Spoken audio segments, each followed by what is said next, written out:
हमने देखा अभी रिस्क प्रोजेक्शन के अंदर क्या होता है।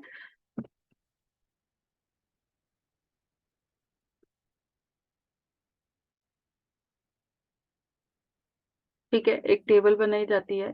ओके, उसके अंदर ये तीन चीजें होती हैं basically: project size risk, technical risk, business risk.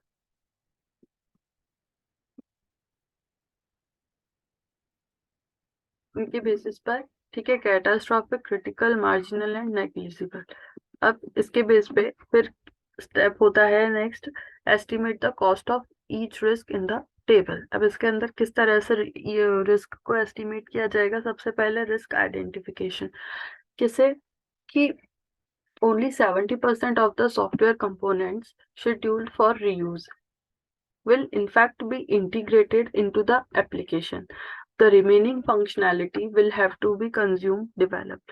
अब कोई प्रोजेक्ट है, ठीक है, प्रोजेक्ट बनाते समय पता चला कि हाँ भाई, अरे इसमें तो कोई रिस्क आ गई है, तो इसका मतलब क्या हो गया कि ओनली 70% सॉफ्टवेयर कंपोनेंट्स ही रीयूजेबल हैं, बाकी तो वापस से बनाने पड़ेंगे, कस्टम करने पड़ेंगे, डेवलप करने पड़ेंगे।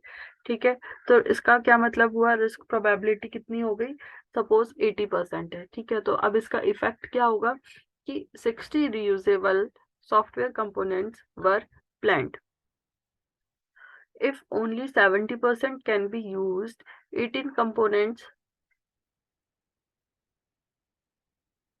would have to be developed from scratch. ठीक है, इट मीन्स 70% तो रीयूजेबल है, लेकिन 18 कंपोनेंट्स को तो दोबारा से बनाना पड़ेगा। अब स्क्रैच मतलब कि क्या हो गया, जो पहले डिजाइनिंग की थी उसमें से दोबारा उसको बनाना पड़ेगा।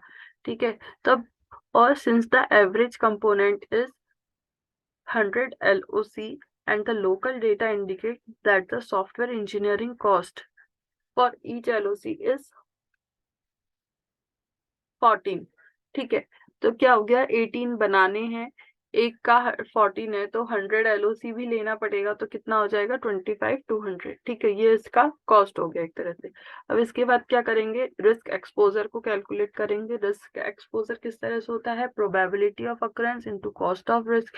प्रोबेबिलिटी ऑफ अकरेंस था 80%, तो इसलिए हो गया 0.80 इंटू 25 to 100, जो कि हमने फाइंड कर लिया।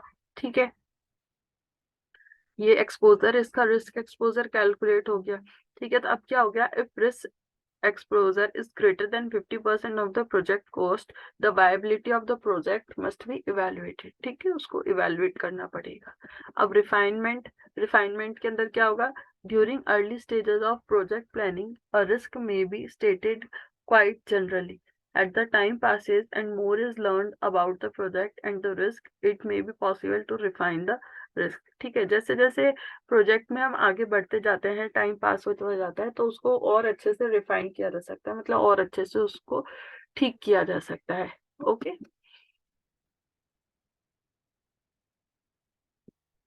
फिर उसके बाद स्टार्ट होता है risk mitigation, monitoring and management. 3M of risk. ठीक है, first M is mitigation, then monitoring and then management. अब now what is mitigation? Mitigation means avoidance. ठीक है, अवॉइडेंस का किस तरह से किया जा सकता है कि अब देखते हैं इसके वेरियस स्टेप्स कि किस तरह से किसी रिस्क को अवॉइड की जा सकती है। To avoid this risk, project management must develop a strategy for reducing turnover. तो इसके लिए क्या होगा, क्या स्टेप्स फॉलो किए जा सकते हैं? कि meet with current staff to determine causes for turnover, like poor working condition, low pay and competitive job market. Okay, mitigate those causes that are under our control before the project starts, organize projects team so that information about each development activity is widely dispersed,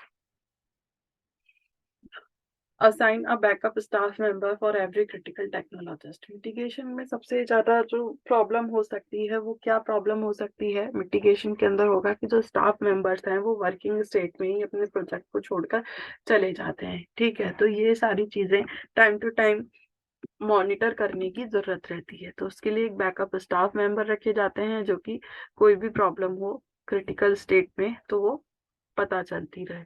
next is monitoring. Monitoring में क्या होगा?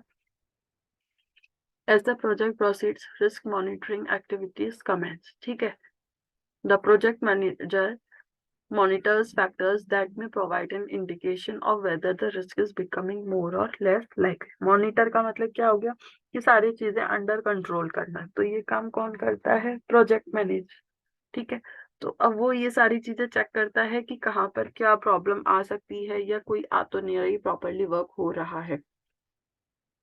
ठीक है, the project manager should monitor documents carefully to ensure that each can stand on its own.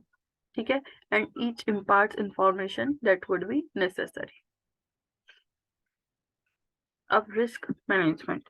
ठीक है, अब by chance कोई risk आ जाती है, ठीक है, इतने स्टेप्स को फॉलो करने के बाद, अवॉइडेंस के स्टेप्स को फॉलो करने के बाद, मॉनिटरिंग करने के बाद भी अगर कोई आ जाती है तो क्या होगा कि जो भी बंदा छोड़ के जा रहा है, सपोज ये प्रॉब्लम आ रही है कि कोई बंदा वर्किंग स्टेज में प्रोजेक्ट को छोड़कर और चला जा रहा है, तो प्रोजेक्ट को एक बार वहीं स्टॉप करना पड़ता है और उसने जितना भी काम किया है उसे हैंड ओवर करना पड़ता है, मतलब उससे उसकी वर्किंग सारी ली जाती है in the form of document. और कोई भी न्यू कमर है या नया उसकी जगह पे वर्किंग करेगा उसको समझाया जाता है।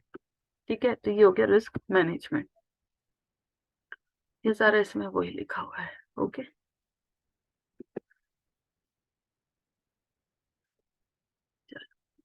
Thank you.